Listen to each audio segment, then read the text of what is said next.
Yeah. And then he knocks on my window and I open the window and he says, you see, I'm dressed like you. I saw you at Alex for your birthday party. Now we're going to dress like this. Wow, so, Kenny, that's powerful. Yes, that defines my brand. We decided to be associated with the Charity Mile event in Terfontein. We signed first week of October. We had 3 weeks to market that event. We said to Pumelela, look, you guys have had less than 5,000 people. So this is a charity event. We need to bring more people. Give us hospitality. Let us run with your hospitality. We'll bring in the numbers. And we did not go to the media. We did not go to radio, no print media, no TV. We only used social media. Social media, sure. And our approach was, Kunene is hosting a horse racing event, the Charity Mile, at Terfontein. This is what you pay for hospitality. You get in for free. It was more about awareness so that from next year we can take it to another level. We got them 26,000 people, 3 weeks of marketing. Gee whiz. And everyone that was there went there because of the brand Kunene. So those are the numbers that you pull. Everywhere I go, now I have to travel to do parties in almost every city because there's a high demand for people who want to follow me. I'm even thinking now of having my own beer that I will drink, my own whiskey, because the problem is, in South Africa, in the US, brands pay millions to hip-hop artists, to celebrities, from clothing to alcohol to cars. True. What they sing about, they started singing about these brands for free, but now they don't sing about any brand if it doesn't pay them. In South Africa, the same Kentucky can pay someone, Jay-Z, $1 million in the US to be on the billboard eating Kentucky. But in this country, they want to pay you 50,000 to be on the billboard. So I have been saying, I need to redefine that also. And you're doing it. They must pay. Listen, you're doing it as we speak. Yes. Kenny, we're going to take a break and we want to talk about the findings of the disciplinary hearing. I mean, we've got people who are going to be reporting on it, but you've got the inside information. We want the inside info. 101.9 ChaiFM. We'll take a break. We'll be right back. ChaiFM and In Your Element presents Celebrity Spotlight. Hi, this is Josie Field. I'm Ilana Africa. To rate Dr. 90210. Hi, I'm Arne Cossens. Hi, we're the Graham Watkins Project. Hi, this is Sito from Bornebu. I'm Alan Kimmich. Ciao, this is Patrizio, and you're listening to Celebrity Spotlight. Your favorite celebs from local and abroad with Niki Seberini on ChaiFM. Welcome back. 27 minutes to 12 o'clock. You're with Niki Seberini. We've been talking about the Feather Awards. They took place on Tuesday, the 8th, at the venue in Melrose Arch. And one of the winners of 2 awards, in fact, is in the studio, Fag Hag of the Year and Best Couple of the Year. And we have Kenny Kunene in the studio. And just so interesting, Kenny, that we're talking about a very specific brand, Kenny. You know, the Kenny Kunene I've read about, and then there's the person that I'm meeting now in the studio.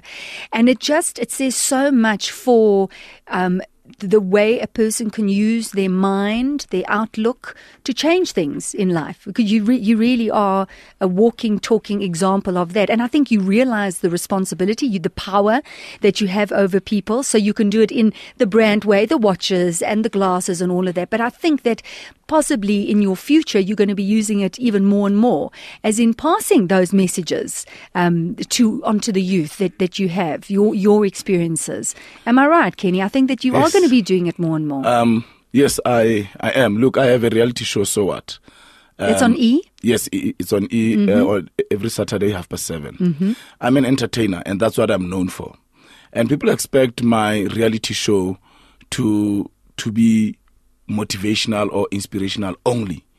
Then it's not a reality show. It has to be about Kenny Kunene, his real life. So there's parties on my reality show.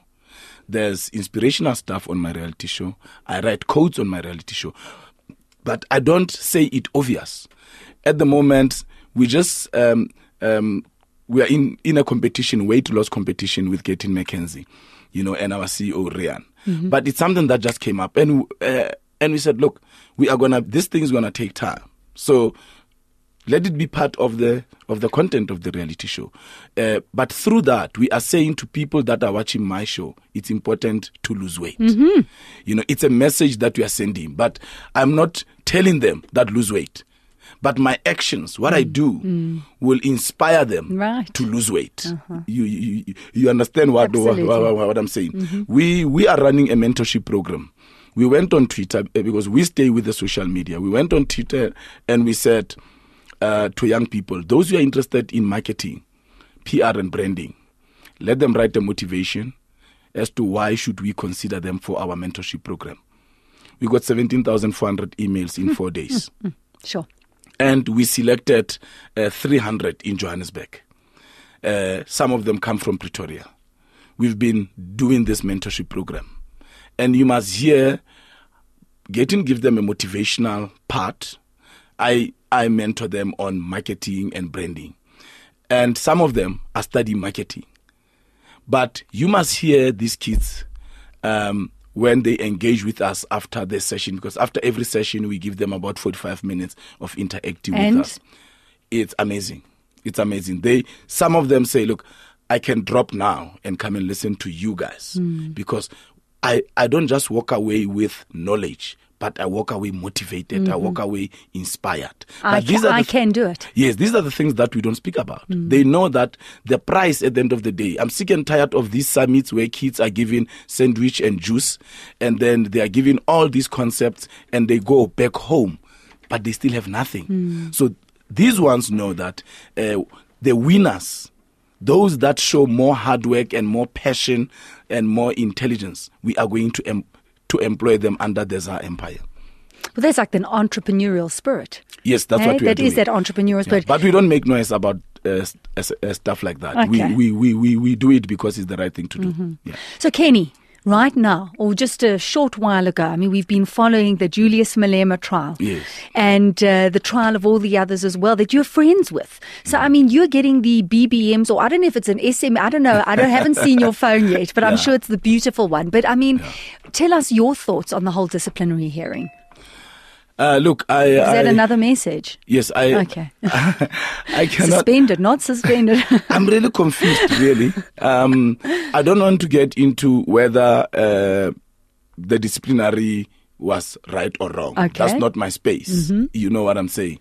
But I must say that it is just unfortunate for young people because what these disciplinary hearings are meant to say or send a message is that if you are a young person and you have a voice, we will shut you down. That is the biggest challenge. Let me tell you why. I always say that as business people, including myself, we have to thank people like Julius Malema. The reason being, young people, I interact with young people. Young people, when they don't have a voice, they ban. If there's no one that's speaking for them, they ban. And my fear is that if we don't have very aggressive young people that are going to speak in the same tone as those young people unemployed standing at the street corners, they will resort to banning. Look at xenophobia. It's very wrong. It's very wrong. I believe that whoever orchestrates it, must be imprisoned for life. Because the same people that we are driving out of this country are the same people that welcomed us during our liberation struggle. So, but because there was no voice to say we have these frustrations, they ended up following one or two people that said, let us ban. So that is my biggest fear for this country. And the Youth League leadership has been doing that very well to talk, to spark debate, to introduce topics that young people in their branch meetings and everywhere else introduce. The issue is, yes, Julius Malema will be suspended. Freud Shivambu will be suspended if they are suspended, because what I heard, I still have to get a newspaper to clarify what's happening, because you are suspended for 3 years, but the suspension itself is suspended. We confused. So what the damn is going on? It's like this was a more confusing briefing than trying to shed light. So, but at least Floyd dropped me an SMS and explained to me, because I sent him and I said, "Hey, Kada, what is going on? I'm lost. What's happening?" So what I'm saying is, it is the biggest challenge. But the point is. The point is, Julius Malema is Julius Malema. Floyd is Floyd. They are representing the views of young people. These young people are not suspended. These young people are not expelled. These young people remain within the ANC Youth League. And the next conference, they will still want to know where the debate on nationalization is. Mm-hmm. They will still want to know where the debate on economic freedom is. Mm-hmm. That is the challenge that we are facing. You can get rid of him, but the masses that said to him, go and speak. If Julius Malema said to young people, let us ban, they will ban. They will ban. But he has never made that decision. Mm-hmm. Because knowing him and having interacted with him and Floyd in particular, they love this country. They love peace that is happening in this country.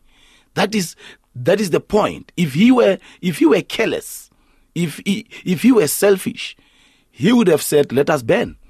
And these young people would have banned because they look up to him. He's their leader. You know, Kenny, I had Fiona Ford. Have you read her book, An Inconvenient Youth? No.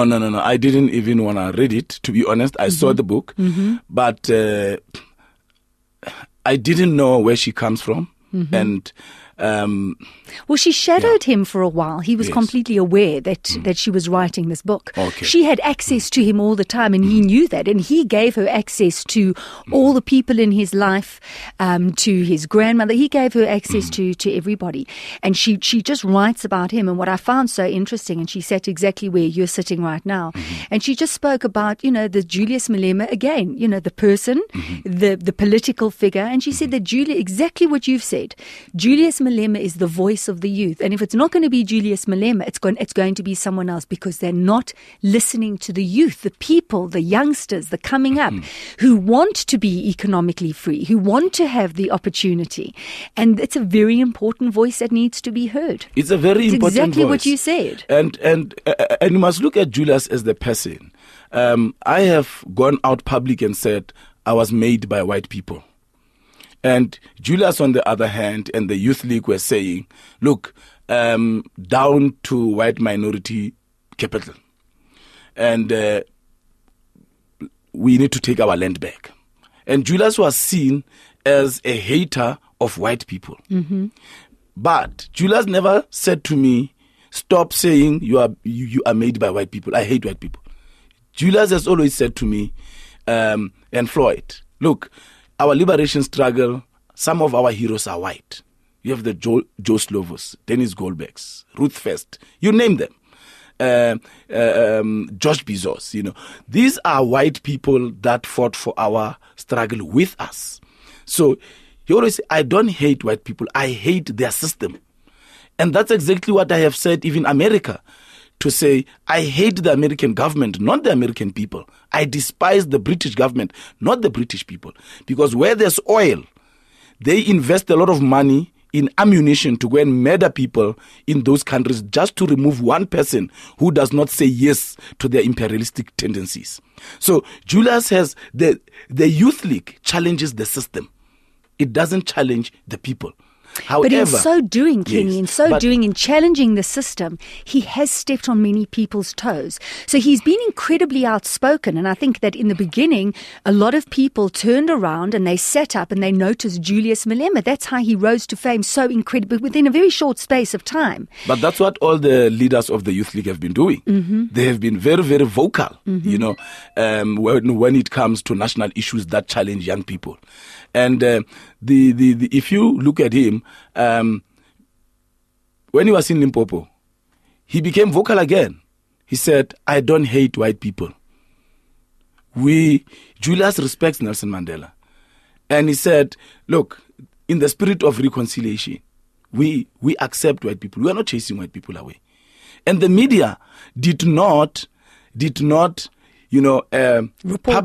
that aggressively, as they publicize the hate part, which is not there. They interpret what he says as hate. And the man clarifies, and no one makes even a debate about it. So you just see the hypocrisy, because now they are targeting the man. But mark my words, the Youth League will bounce back with the same voice again and again and again. Because it's hunger, there. hunger. Young people are hungry. Young people are unemployed. I see them. I interact with them.